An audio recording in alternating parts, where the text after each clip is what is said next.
यहाँ दी गई जानकारी ज्योतिष पर आधारित है तथा केवल सूचना के लिए दी जा रही है। TV9 डिजिटल इसकी पुष्टि नहीं करता है। यहाँ बताए गए किसी भी उपाय को करने से पहले संबंधित विषय के एक्सपर्ट से निजी तौर पर सलाह अवश्य लें।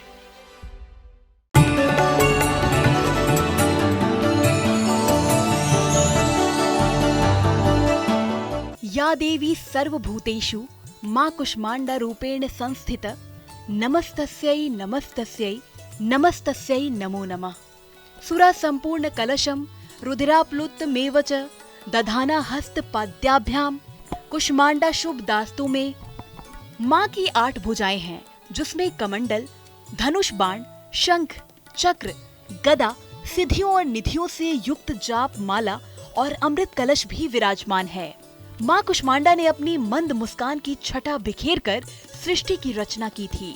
माँ को आदि स्वरूपा और आदि शक्ति भी कहते हैं। माँ की मुस्कान से सारा ब्रह्मांड ज्योतिर्मय हो गया था। इसके बाद माँ ने सूर्य, ग्रह, तारे और सारे आकाश गंगाओं का निर्माण भी किया था। माँ कुष्मांडा को पृथ्वी की जननी भी कहते हैं। माँ सूर्य मंडल के पास एक लोक में रहती हैं। सुबह स्नान करने के बाद सफेद रंग के कपड़े पहने, इसके बाद हाथों में जल लेकर व्रत का संकल्प करें। इसके बाद मंदिर में कलश स्थापित करें। फिर माँ दुर्गा की मूर्ति की पूजा करें। पूजा के बाद माँ की आरती और कथा पढ़ें। इसके बाद माँ को मालपुए का भोग लगाएं। माँ को मालपुए बहुत ही पसंद है। नमस्कार, एस्ट्रो साइंस में आप सभी का बहुत बहुत स्वागत है। मैं हूँ आपके साथ अंजलि और मेरे साथ है एस्ट्रो साइंटिस्ट गुरुदेव GD वशिष्ठ जी। सर, आपका बहुत बहुत स्वागत है। माता रानी खुशियां दे, सुख दे। अगर आपके घर में पारिवारिक शांति नहीं है, घर में लोगों के आपस में रिश्ते अच्छे नहीं हैं, पारिवारिक सदस्यों में हमेशा मतभेद होता है, लोग एक दूसरे से उखड़े उखड़े रहते हो, हर बात में विवाद होता हो और आप अपने घर में सुख शांति चाहते हैं, तो बने रहें हमारे साथ, क्योंकि आपके घरेलू कलेश का कारण और निवारण लेकर हमारे साथ हैं आपके अपने एस्ट्रो साइंटिस्ट गुरुदेव GD वशिष्ठ जी। गुरुदेव से जानेंगे घरेलू अशांति क्यों होती है और किस खास उपाय से घर में सुख शांति का वास होगा। आज का एपिसोड बहुत ही खास है क्योंकि आपके पारिवारिक कलेश को गुरुदेव जड़ से उखाड़ देंगे। तो गुरुदेव, आज के अपने शो की शुरुआत करते हैं। सबसे पहले क्योंकि हमने पारिवारिक कलेश की बात की, अगर पति पत्नी के बीच की बात करें तो अक्सर कई घरों में ये देखने को मिलता है कि पति पत्नी के बीच में कलह होती है।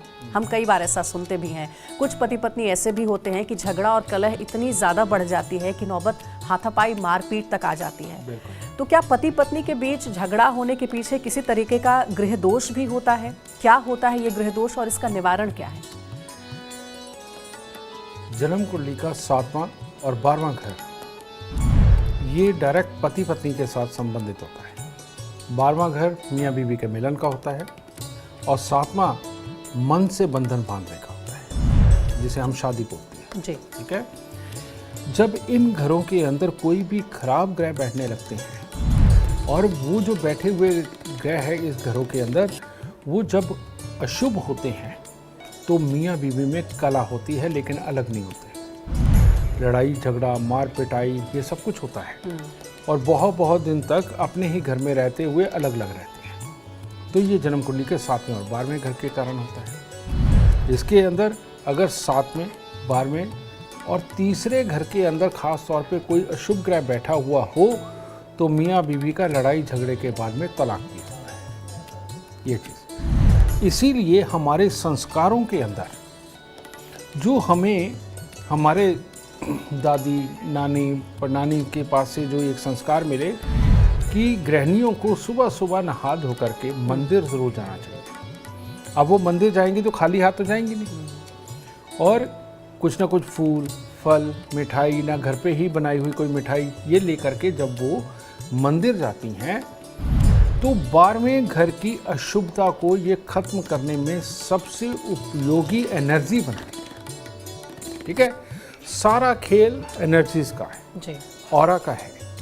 तो हमें वो बदलना होता है। अगर हमारा खराब हो तो वो मंदिर जाने से 7वां घर और 12वां घर ये शुद्ध होता है। तो मीठा जो होता है किसी भी प्रकार का, चाहे वो मिश्री हो, पतासे हो, बर्फी हो, लड्डू हो, कुछ भी हो, उसके अंदर मंगल होता है और शादीशुदा ज़िंदगी के लिए मंगल को खास तौर पे देखा जाता है। और मंगल खराब हो तो घर में क्लेश के चांसेस बहुत ज़्यादा होते हैं। तो इसीलिए मंदिरों के अंदर जितनी चीज़ें चढ़ाई जाती है, आप देखिए कड़वी नहीं होती, सारी की सारी मीठी होती हैं। तो वो जब हम मीठी बना के चढ़ाते हैं तो उससे शादीशुदा ज़िंदगी के क्लेश खत्म। दूसरा मियाँ बीवी के बीच में लड़ाई का कारण जो सबसे बड़ा है, और वो क्या है, एक की बात दूसरे को समझ ना आए, एक की बात दूसरे को बुरी लगे, समझाने लगो तो इरिटेशन पैदा हो जाए और लड़ाई का रूप ले ले। ये किस लिए होता है? ये होता है अपने अंदर ऑक्सीजन की कमी के कारण। ऑक्सीजन की कमी के कारण याददाश्त की कमी, और याददाश्त की कमी के कारण सामने अपने जीवन साथी की रोज़मर्रा की बातों को भूल जाना कि इसको क्या अच्छा लगता है, क्या बुरा लगता है, ये भूल करके हर वक्त वही बात करना जो तुम्हारी नेचर में है और जो कि सामने वाले को बुरी लगती है। तो ये दूसरा कारण होता है शादीशुदा ज़िंदगी के अंदर लड़ाई का। तो इसीलिए औरतों को ख़ास तौर पे एक हिदायत दी गई कि शादीशुदा ज़िंदगी में अगर दिक्कत है तो बृहस्पतिवार को कच्चा पीला सूत पीपल को लपेट करके वहाँ पर जल चढ़ाएं। कारण आप सबको पता है कि इस धरती पर ऑक्सीजन का अगर कोई 24 आवर का कोई स्रोत है तो वो पीपल का पेड़ है। तो ये ऑक्सीजन की कमी पीपल को कच्चा पीला सूत लपेटते में 7 बार जब लपेटते हैं, औरत के अंदर जाती है, उसकी याददाश्त बढ़ती है, उसकी सहन शक्ति बढ़ती है, और अपने ही घर वालों की ज़रूरतों को, बातों को समझने में उसको मदद मिलती है। ये साइंस है, ठीक है। और इतनी सी ये साइंस फॉलो करने से घर के अंदर कलेश होने बंद हो जाते हैं। जी, बहुत अच्छा और सरल उपाय गुरुदेव ने बताया है। एक और समस्या अमूमन कई घरों में देखने को मिलती है गुरुदेव कि पिता और बच्चे के बीच का संबंध अच्छा नहीं है, ठीक नहीं चल रहा है, कई बार तो बातचीत तक नहीं होती है पिता और बच्चे की। तो इसके लिए कौन सा गृह दोष जिम्मेवार है, इसका निवारण कैसे हो? जन्म कुंडली के अंदर पिता की कुंडली में पुत्र का जो स्थान होता है वो जन्म कुंडली का 5वां घर होता है, और पुत्र की कुंडली के अंदर जो पिता का स्थान होता है वो जन्म कुंडली का 5वां घर होता है, ठीक है। अगर पिता की कुंडली के अंदर जन्म कुंडली के 5वें घर के अंदर पापी ग्रह शनि राहु केतु को बोलते हैं, शुक्र को भी बोलते हैं, लेकिन यहाँ शनि राहु केतु आ रहे हैं। ये कोई भी ग्रह एक भी अगर इनमें से विराजमान है यहाँ पर, तो पिता की ही अपने पुत्र के साथ नहीं बनेगी। पिता हर वक्त अपने बच्चे को समझाने की फिराक में रहेगा जिससे कि बच्चा दुखी होगा। और अगर बेटे की जन्म कुंडली के 5वें घर के अंदर शनि राहु केतु में से कोई 1 या 2 हों, तो बेटा ही ऐसा उदंडी होगा कि उसको अपने पिता का समझाया हुआ अच्छा ही नहीं लगेगा, और वो हमेशा अपने पिता के विचारों के खिलाफ ही जाएगा, और जो पिता समझाएंगे वो खास तौर पे नहीं करेगा। तो ये जो एक योग बनता है, आप देखिए कि जो भी बच्चे शराब पीते हैं, पब में जाते हैं, माँ बाप की नहीं सुनते, अपने दोस्तों के साथ मस्त रहते हैं, उनकी 2 ड्रेस बड़ी खास होती हैं। एक होती है काली और नीली, यानी कि नेवी ब्लू कलर और ब्लैक कलर, उनको बहुत पसंद होता है। और दूसरी ड्रेस होती है मल्टी कलर, यानी कि टी शर्ट या पैंट भी ऐसी कि जिसके अंदर कई कलर हो। ये जो कई कलर वाले हैं, जिनको ये कपड़े पसंद आते हैं, बेटा उनका केतु खराब 5वें घर के अंदर होता है। और जिसको ब्लैक कलर ज़्यादा पसंद है उसका शनि होता है, और जिसको ब्लू कलर ज़्यादा पसंद होता है उसका राहु 5वें घर में होता है। कितना आसान है जांचना।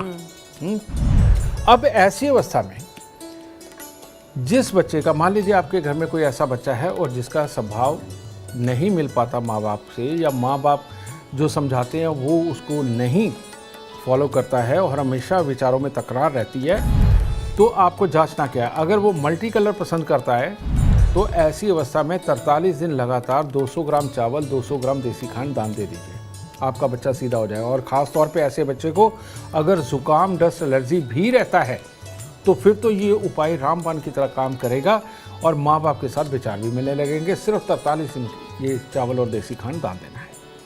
अगर बच्चे को ब्लू कलर ज़्यादा पसंद है तो ऐसी अवस्था में क्या करना है, आपने अपने घर का जो मेन गेट है वो टूटा फूटा, जंग लगा हुआ ना हो, वहाँ पर पेंट वगैरह मुकम्मल सारा अच्छा होना चाहिए। और जो घर का मेन गेट है उसकी दहलीज के ऊपर चांदी की एक आधे इंच मोटे पतरा लगा दीजिए, ताकि आपका बच्चा जब घर में एंटर हो तो नेगेटिव ऊर्जा सारी बाहर ही रह जाए। चांदी में ये खासियत है कि नेगेटिव ऊर्जा या आप ये कहें कि जो बुरी हवाएं हैं वो चांदी के आगे नहीं ठहरती। तो जैसे ही आपके घर की दहलीज में एंटर करेगा तो वो नेगेटिविटी बाहर छोड़ आएगा, ठीक है। और जब घर के अंदर रहेगा कुल रहेगा। और एक चांदी का ठोस हाथी बनाइए जो कम से कम 60 ग्राम का हो, जिसकी सूंड नीचे को हो, राइट पाँव आगे को हो। वो उसके सोने वाले कमरे में बेड के आसपास रख दीजिए। ये इसकी पॉजिटिव ऊर्जा को हमेशा बना करके रखने में उसकी मदद करेगा। तो ये ब्लू वाले भी हो गए। अब आगे ब्लैक वाले।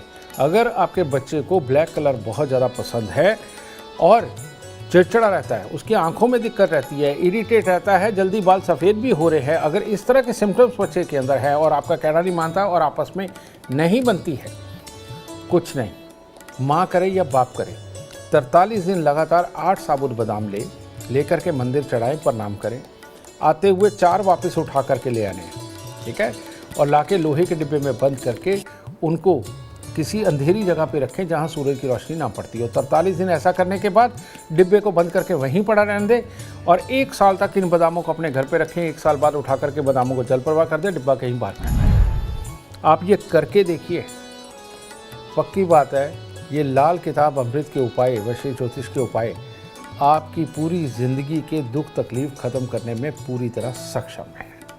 बहुत सरल उपाय बताए हैं गुरुदेव ने और अमूमन कई घरों में ये समस्या देखने को मिलती है। आप ये उपाय ज़रूर अपने घरों में अपनाएं और देखिए आपकी समस्या का निवारण ज़रूर होगा। आप देखते रहिए एस्ट्रो साइंस। हमारे एस्ट्रो साइंटिस्ट गुरुदेव GD वशिष्ठ जी आपको सरल उपाय आगे भी बताने वाले हैं जो आपके घर में हर तरह के कलह को जड़ से खत्म कर देगा। गुरुदेव ऐसा कहते हैं कि बच्चे की सबसे पहली गुरु या फिर दोस्त कह लें, वो उसकी माँ होती है। माँ और बच्चे का प्यार किसी गवाही का मोहताज नहीं है। लेकिन अगर बच्चे अपनी माँ की ना सुनते हो या हमेशा अपनी माँ से कटे कटे रहते हो, इसके पीछे का क्या कारण है और ऐसी माँओं को क्या उपाय करना चाहिए? यही बात है बेटा कि हम ये एक्सपेक्ट करते हैं कि एस्ट्रोलॉजी के पास हर जवाब है और हर सवाल जब मर्जी दागे और उसका जवाब सामने से आ जाएगा। इसके पीछे टेक्निकल रीज़न बहुत सारे हैं। टेक्निकल रीज़न क्या है? अगर माँ की जन्म कुंडली के अंदर चौथे घर के अंदर कोई बहुत ही खराब ग्रह बैठे हैं तो उसके घर में तो क्लेश रहना ही रहना है।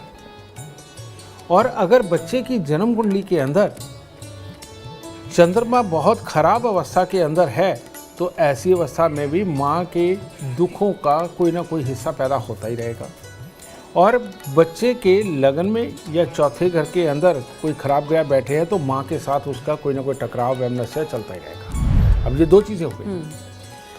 इसका मैं इलाज तो आपको दे रहा हूँ यहीं पे। ख़ास तौर पे माँ के साथ में सारी ज़िंदगी बच्चे की बॉन्डिंग बहुत शानदार रहे और माँ और बच्चा दिल से एक रहे, चाहे वो लड़का हो चाहे वो लड़की हो। इसका उपाय तो आज मैं आपको देने वाला, लेकिन आपको ये मैं कहना चाहता हूँ कि सारी दुनिया को उनका भविष्य बता करके सही यकीन दिलाने का काम हमने किया है और इसके लिए मैंने अपना नफ़ा नुकसान बिल्कुल नहीं सोचा और मेरे को सिर्फ आप लोगों के दुख से मतलब था। इस वजह से आप सबके लिए मैंने क्या किया है, आप अभी के अभी एंड्रॉयड फ़ोन के अंदर प्ले स्टोर में जा कर के एस्ट्रो साइंस ऐप डाउनलोड करें और माँ की भी डेट ऑफ बर्थ टाइम डाल के और बच्चे की भी date of birth time birth place डाल के एक तो बच्चे की लक मीटर के अंदर राशि चेक कर ले और एक उसके अंदर सेक्शन है कुंडली के बहुत बुरे योग, उसके अंदर चेक करिए। आपको सारी चीज़ का विवरण मिल जाएगा कि इन लोगों की माँ की मानसिकता क्या है, बेटे की क्या है, माँ कहाँ गलत हो सकती है या बच्चा कहाँ से गलत हो सकता है और उसका उपाय क्या है। वो अगर आप सटीक उपाय करते हैं जो कि मैंने आप सबके लिए बिल्कुल फ्री में कर दिया है, 1 रुपया भी नहीं लेते हम उसका, ठीक है। और ये सब आप लोगों का दुख मिटाने के लिए, घर घर से दुखों को मिटाने के लिए ये मैंने किया है काम जी। तो इसके अंदर जाकर के देखिए और देख के बहुत बुरे योगों का इलाज करिए, सुखी हो जाएंगे। और वैसे इसका जो जनरल इलाज है कि माँ बच्चा एक हो जाए और आपस में तकरार ख़त्म हो।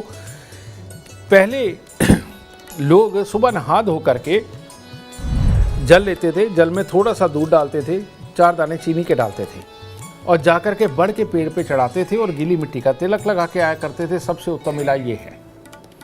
इसके अलावा अगर बड़ का पेड़ आपके घर पे नहीं, जैसे कि पहाड़ों पे नहीं मिलता, तो ऐसी अवस्था में आपने क्या करना है कि दूध में हलवा बनाना है, यानी कि सूजी भूननी है, घी के अंदर चीनी वैसे ही डालनी है, जब पानी डालने का वक्त आता है तब आपने उसके अंदर दूध डालना है और उसको पका लो।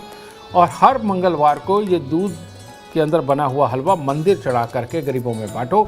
ये सबसे उत्तम इलाज है माँ और बच्चों के आपस में अच्छी बॉन्डिंग बनाने के लिए, रुपए पैसे प्रॉपर्टी के अंदर आने वाली बाधाओं को हटाने के लिए, अपने घर के अंदर बिल्कुल कूल माइंड होकर हंसते खेलते आपस में परिवार को चलाने के लिए सबसे उत्तम उपाय है जो आपको ज़रूर करना चाहिए। जी। और अब अगला सवाल जो है गुरुदेव, वो लगभग हर घर की समस्या है। वो सवाल ये है कि कहते हैं कि शादी के बाद बहू जो है वो अगर किसी के सबसे करीब होती है तो वो अपनी सास के करीब होती है, लेकिन सास बहू की जो नोक झोंक है वो अगर बढ़ जाती है तो पूरा घर का माहौल मानो बिगड़ जाता है। ऐसे कौन से ग्रह हैं जो सास और बहू की आपस में नहीं बनने देते हैं? उनका वैचारिक मतभेद बड़े झगड़े में बदलकर रोज घर का माहौल खराब कर देता है, और इसके लिए क्या खास उपाय हैं जिससे कि सास और बहू में प्यार बढ़े, कभी तकरार ना हो? जन्म कुंडली के अंदर चौथा घर होता है माँ का, पति की माँ, और सातवां घर होता है पति का, अगर हम एक लड़की या औरत की कुंडली की बात करते हैं जी।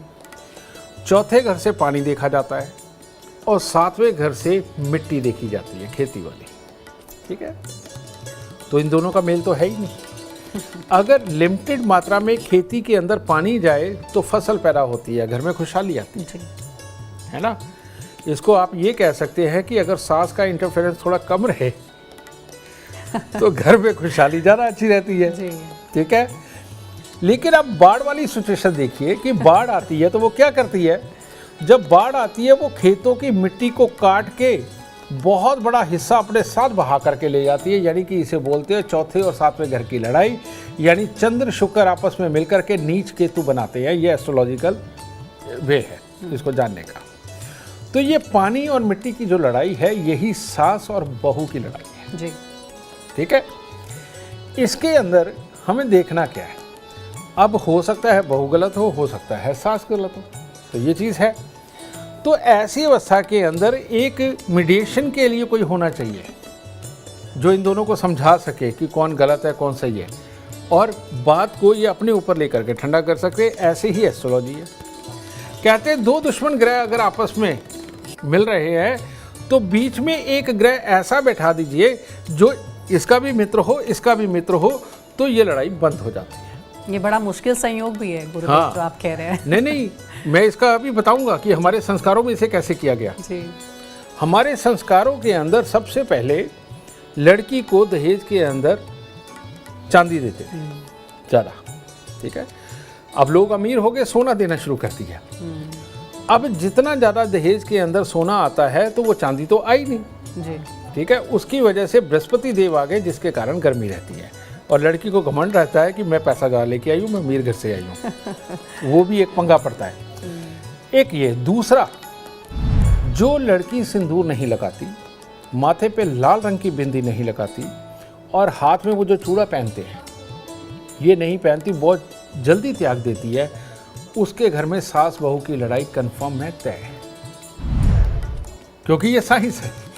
ये मंगल जब तक बहू धारण नहीं करके रखेगी तब तक बातों को सहने की शक्ति उसके अंदर डेवलप नहीं होगी। ठीक है, एक ये चीज़।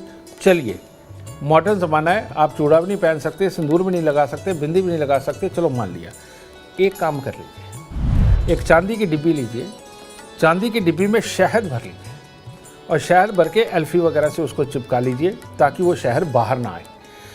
जिस भी घर में सास बहू की लड़ाई होती है, अगर सास और बहू को ये दोनों को एक एक डिब्बी रखवा दी जाए, यानी कि मंगल इन दोनों के बीच में स्थापित कर दिया जाए, तो इनका मन अपने आप नरम होकर के एक दूसरे की बात को समझने लगेगा और कलेश खत्म हो जाएगा। सब साइंस है, लेकिन ये आम लोगों को पता नहीं कि ये साइंस है। वो इसको अलौकिक चीज़ें समझते हैं। अलौकिक नहीं है, ये साइंस है। और जो मैं साइंस आपको बता रहा हूँ ये भी एक तरह की आपकी किस्मत की ये मेडिसिन है। खा के देखिए, सास बहू के कलेश खत्म हो जाएंगे। देखिए, गुरुदेव ने आपकी सबसे बड़ी समस्या का निवारण बता दिया है। बहुत ही सरल उपाय है, ज़रूर अपने अपने घरों में इसे इस्तेमाल करें। दादा दादी या फिर नाना नानी, अपने पोते पोतियों से बहुत करीब होते हैं। वो कहते हैं ना कि धन से ज्यादा ब्याज प्यारा होता है, वैसे ही बच्चों के बच्चों से दादा दादी को बेहद लगाव होता है। लेकिन बच्चे अगर अपने दादा दादी की इज्जत नहीं करते या उनके साथ रहना पसंद नहीं करते तो इसके पीछे कारण और निवारण क्या है, गुरुदेव से हम जानेंगे। दादा दादी यानी बीच में 2 पीढ़ी तक का फर्क है, माता पिता और उसके बाद दादा दादी। ये किन बच्चों की अपने दादा दादी के साथ नहीं बनती, मैं वो बताने जा रहा हूँ। ये साइंस है। ये भी जिन बच्चों की इम्यूनिटी कमज़ोर होती है, बहुत जल्दी उनको ज़ुकाम, डस्ट एलर्जी, खांसी ये लग जाती है ना, इन लोगों का बृहस्पति खराब होता है। या जिनके घरों के अंदर सांस, टीबी या पैरालाइज का बीज है, कहने का मतलब खानदान के अंदर किसी को रहा है, इन लोगों के भी दादा दादी के साथ बनने में दिक्कत आती है। इसके पीछे का रीज़न होता है बृहस्पति और राहु। ठीक है, राहु है धुआं, बृहस्पति है प्योर ऑक्सीजन। जब हमारे शरीर के अंदर पूरी तरह से ऑक्सीजन ना जाने की एक प्रक्रिया बन जाती है, जो कि इंटरनल कमी की वजह से होता है, उसकी वजह से हमारी इम्यूनिटी डाउन होती है। ठीक है, और बच्चे की याददाश्त कमज़ोर होती है, और बच्चा जो कोई उनको लंबा समझाना, लेक्चर्स देने वाली पोजीशन में आए, बच्चे के अंदर ईगो आ जाती है कि मैं इसकी बात क्यों सुनूं। समझे, ये इन बच्चों के अंदर ये प्रॉब्लम आती है, और इन लोगों को अपना दादा दादी का कास्ट सबसे बुरा होता है। ऐसे बच्चे जो प्रत्यक्ष माहौल सामने होता है सिर्फ उसी में जीना चाहते हैं, और यही वो लोग हैं जो पुराने संस्कारों को दकियानूसी, डकोसला ये सब कुछ बोलते हैं, क्योंकि उनको आज की ज़िंदगी नज़र आ रही है, पीछे क्यों कैसे करके ये सारे संस्कार बनाए गए उनको इससे मतलब नहीं होता। तो इसीलिए ये बच्चे पूजा पाठ को भी कम मानते हैं, या दिखावे के लिए कर लेंगे, लेकिन अंदर दिल से ये दादा दादी की बात नहीं मानेंगे। तो ये एक दिक्कत होती है। इसके बाद अब ये तो कमी है, सही मायने में बच्चे में कमी है, और उसका जुकाम, डस्ट एलर्जी बार बार होना, ये आपको बता ही रहा है कि इसकी इंटरनल मशीनरी में दिक्कत है। तो इसका इलाज क्या है? इस चीज़ को अगर आप ठीक करना चाहते हैं तो कच्ची हल्दी मिलती है। कच्ची हल्दी 20 ग्राम लेकर के उसको आप पीसिए, पीस करके उसका आप रस निकाल लें कपड़े के साथ में कटोरी के अंदर, और जितना रस निकले उसके अंदर थोड़ा सा शहद मिक्स करके सोमवार और बृहस्पतिवार को अगर वो कच्ची हल्दी का रस बच्चे को पिलाया जाता है शहद के साथ मिक्स करके, तो उसके अंदर की ये जो मशीनरी बृहस्पति यानी कि ऑक्सीजन लेकर के अपने शरीर को बिल्कुल स्वस्थ बनाना और याददाश्त को तंदुरुस्त करना और धैर्य देना, ये जो कमी आ रही है, ये कच्ची हल्दी उसको ख़त्म करेगी। और हर रोज़ केसर का तिलक बच्चे के नाभि ज़ुबान माथे पर लगाना इन समस्याओं को दूर करके दादा दादी के साथ बच्चों का सौहार्द बढ़ा करके दादा दादी से पिछली लाइफ का एक्सपीरियंस लेकर के ये बच्चे शायद दूसरे बच्चों से बहुत ज़्यादा अच्छे वाली ग्रोथ के ऊपर चले जाएंगे, इतने से उपाय के साथ। यानी कि समस्या का निवारण तो गुरुदेव बता ही रहे हैं, इम्यूनिटी को कैसे आप स्ट्रॉन्ग कर सकते हैं। अगर किसी की इम्यूनिटी वीक है तो उसका उपाय भी उन्होंने बता दिया। गुरुदेव, घर में रहने वाले करीबी रिश्तों की तो हमने बात की, कई समस्याओं का निवारण भी आपने बताया, लेकिन गुरुदेव अब ये बताएं कि कुछ ऐसे रिश्तेदार भी होते हैं जिनसे हमारी बिल्कुल भी नहीं बनती, या अगर वो घर आ जाएं तो हमारा मन खराब हो जाता है, हम मन से उनका स्वागत भी नहीं कर पाते हैं। अगर ऐसा हो तो इसके पीछे कौन सा ग्रह दोष जिम्मेवार है, और रिश्तेदारों से प्यार और सम्मान मिले इसके लिए क्या उपाय करना चाहिए? बेटा, अब तुमने तो रिश्तेदार बोल दिया, लेकिन रिश्तेदार इतने सारे होते हैं जो 9 ग्रहों में बटे होते हैं और 12 घरों में बटे हुए होते हैं। जैसे पहला घर नाना का होता है, दूसरा घर ससुर का होता है, तीसरा घर छोटे भाई बहन का होता है, चौथा घर माँ और मामा परिवार का होता है, पांचवा घर पिता और पिता के सगों का होता है, छठा घर फिर अगेन मामा का होता है या बहन का होता है। तो इस तरह से अलग अलग। मैं इसके अंदर आपको जो बहुत ही ज़्यादा किस्मत कनेक्शन रखता है, मैं उस घर के बारे में बताता हूँ। अगर जन्म कुंडली के चौथे घर के अंदर ग्रह खराब बैठा हुआ है तो मामा के साथ तकरार होती है लेकिन मिलना रहता है। मामा के साथ तकरार होती है लेकिन उसके साथ मिलनसारी रहती है, और समय समय पे बुरे वक्त में थोड़ा बहुत काम भी आते हैं। ठीक है। तो ये चौथे घर की अशुभता को दूर करने के लिए हमें करना क्या है कि जब भी कभी चलते पानी के किनारे जाए तो थोड़ी सी चने की दाल बहा देंगे बहते पानी के अंदर, इससे ये बुरापन निकलेगा। फिर जो रिश्ता ही खत्म होता है, जिनको देखते ही चिड़न आती है और मामा को भी आए और भांजे को भी आए और दोनों एक दूसरे के ऊपर ब्लेम गेम करते हो और देखते ही सड़ जाते हो, इवन शादी पे भी मिले तो तब भी एक दूसरे की तरफ तलख निगाहों से देखते हो, ऐसे में जन्म कुंडली का छठा घर ये जिम्मेवार होता है। ये मामा का प्योर घर है, ठीक है।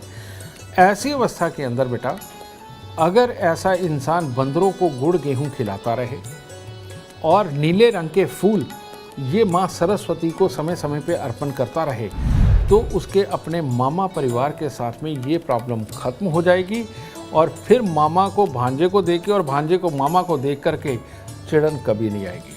अपने रिश्तों को मजबूत करें, अपने रिश्तों को मजबूत करें। इतने छोटे से उपायों के साथ लड़ने में क्या रखा है बेटा। बिल्कुल सही बात है, छोटी सी जिंदगी है और ऐसे में सबके साथ मिलजुल कर खुश रहना चाहिए, खुद भी खुश रहिए और दूसरों को भी खुश रहिए। गुरुदेव, अब जरा आप इसके उपाय बताइए कि घर में अगर शांति हमें रखना हो, सुख समृद्धि का वास हो, इसके लिए दर्शकों को कोई एक वास्तु उपाय बताएं।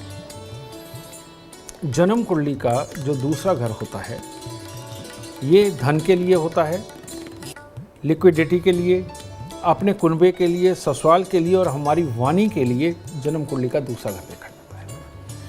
लेकिन जो मैं बताने जा रहा हूँ हो सकता है आपके घर पे आने वाले कोई भी वास्तुकार वो इस बात को ना माने, लेकिन जो अभी मैं बताने लगा हूँ उससे प्रैक्टिकल आप स्वयं करके देखें और देखें कि उसका रिजल्ट आता है या नहीं। जन्म कुंडली का दूसरा घर यानी कि उत्तर पश्चिम, नॉर्थ वेस्ट, इसके अंदर अगर टॉयलेट हो, कबाड़ हो या ऐसी कोई अलमारी रखी हुई है जिसमें कबाड़ भर के रखा हुआ है, वॉशिंग मशीन हो, ठीक है, नहाने धोने का स्थान हो और वहाँ पर जंग लगा हुआ कोई चीज़ें पड़ी हुई हैं या आपके नौकर ही उस दिशा के अंदर रहते हैं तो आपके घर में बीमारी भी होगी, क्लेश भी होगा, पैसा आएगा लेकिन जाएगा कहाँ आपको पता भी नहीं चलेगा। आने में दिक्कत नहीं, वो आपके ग्रहों की से आ रहा है लेकिन टिकेगा नहीं। इसीलिए यहाँ पर कबाड़, टॉयलेट, बाथरूम, कबाड़ की अलमारी या नौकरों के रहने का स्थान ना हो, जो सफाई कर्मचारी, ठीक है। अगर ये आप यहाँ से नॉर्थ वेस्ट से शिफ्ट करते हैं तो आपको बहुत बड़े लाभ होने वाले हैं। दूसरे घर के अंदर राहु खराब होता है, इसका मैंने इलाज बताया। दूसरे घर के अंदर सूर्य भी खराब होता है। दूसरे घर के अंदर सूर्य हो तो कहते जर जोरू ज़मीन का झगड़ा पड़ेगा ही पड़ेगा और पैसे फंसेंगे, प्रॉपर्टी फंसेगी, ये होगा। तो इसका मतलब क्या, आपके घर के नॉर्थ वेस्ट के अंदर किचन है।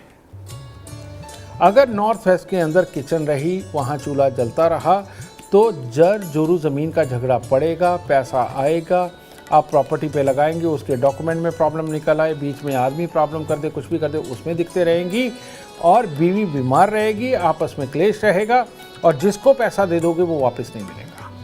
तो इसीलिए नॉर्थ वेस्ट के अंदर ना किचन, ना टॉयलेट, ना बाथरूम, ना कबाड़ वाली अलमारी, ये बिल्कुल नहीं होनी चाहिए। इसको हटा के देखिए, आपके मैक्सिमम दुख यहीं से खत्म होने शुरू होंगे। घर में हमेशा सुख शांति का वास हो और परिवार में एकता बनी रहे। गुरुदेव, इसके लिए क्या कोई खास उपाय है या फिर कोई खास वस्तु जो कि घर में रखी जाए? ये एक बार में ही एक ही उपाय देकर के इस चीज़ को ठीक कर दिया जाए, ऐसा हो ही नहीं सकता। रोज़ हमारे टीवी चैनल पे अलग अलग ज्योतिष शास्त्री इस तरह के रोज़ उपाय देते हैं, लेकिन आप सबने भी आजमा के देखा होगा ये संभव है ही नहीं। लेकिन एक बात सत्य है कि जिस घर के अंदर पापी ग्रहों को सदा खुश रखा जाता है, किसको पापी ग्रह कौन से? शुक्र, शनि, राहु, केतु, ये धन देने वाले ग्रह हैं। शुभ ग्रह जो है धन नहीं देते, अशुभ ग्रह ही धन देते हैं। अगर हम इनके जानवरों को खुश रखें तो हमें ये अकल ज़रूर आ जाएगी कि किस बात पे लड़ना है, किस बात पे नहीं लड़ना।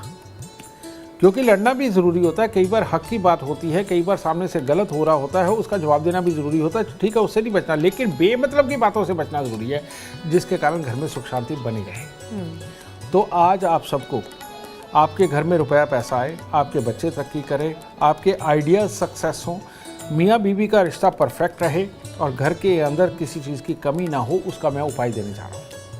और वो उपाय क्या है? वही हमारे दादी नानी के समय का उपाय। वो क्या? वो खाने से पहले 3 ग्रास निकालते थे, एक गाय का, एक कुत्ते का, एक कौवे का। तो ऐसे में आज के ज़माने में आपके बच्चे नहीं मान रहे, कोई बात नहीं, लेकिन घर की गृहिणी को क्या चाहिए?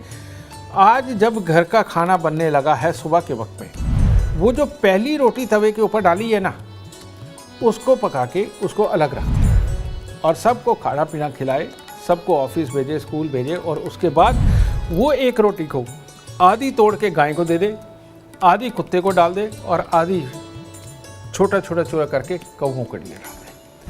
जो गृहिणी ये वाला उपाय रोज नहीं भूलेगी, आप इसी 1 साल के अंदर देखिएगा, घर के अंदर पति के सुख को वाच करके देखिए, बच्चों के सुख को वाच करके देखिए, पैसे के सुख को वाच करके देखिए, और जो लोग तुम्हारे को पहले साथ नहीं देते थे और तुम्हारी बात को अहमियत नहीं देते थे, किस तरह से वो चल चल के आपको आकर के अहमियत देने लग जाएंगे। ये आप करके देखिए। ये लाल किताब का अमृतमयी इलाज है और ये करने से आज की डेट में लाखों करोड़ों घर सुखी हो चुके हैं और आपको जल्दी सुखी हो जाना चाहिए ये उपाय करके। तो गुरुदेव के उपाय आप आजमा कर देखें, देखना कैसे घर से आपके कलह, कष्ट और परेशानियां कोसों दूर भाग जाएंगी। उम्मीद करते हैं आपको आज का विषय पसंद आया होगा। कल आपके सामने लेकर आएंगे एक और विषय जो आपकी कॉम्प्लिकेटेड लाइफ को बना देगा आसान और खुशियों से भरपूर। अगर आप हमारे गुरुदेव से मिलना चाहते हैं या पर्सनली बात करना चाहते हैं तो हमें आप कॉल करें 9999990522 पर। फिलहाल समय हो गया है आपसे इजाजत लेने का। आप बने रहे हमारे साथ और हमारे एस्ट्रो साइंटिस्ट गुरुदेव GD वशिष्ठ जी के साथ। देखना ना भूले एस्ट्रो साइंस रोजाना सुबह 8 बजे। नमस्कार।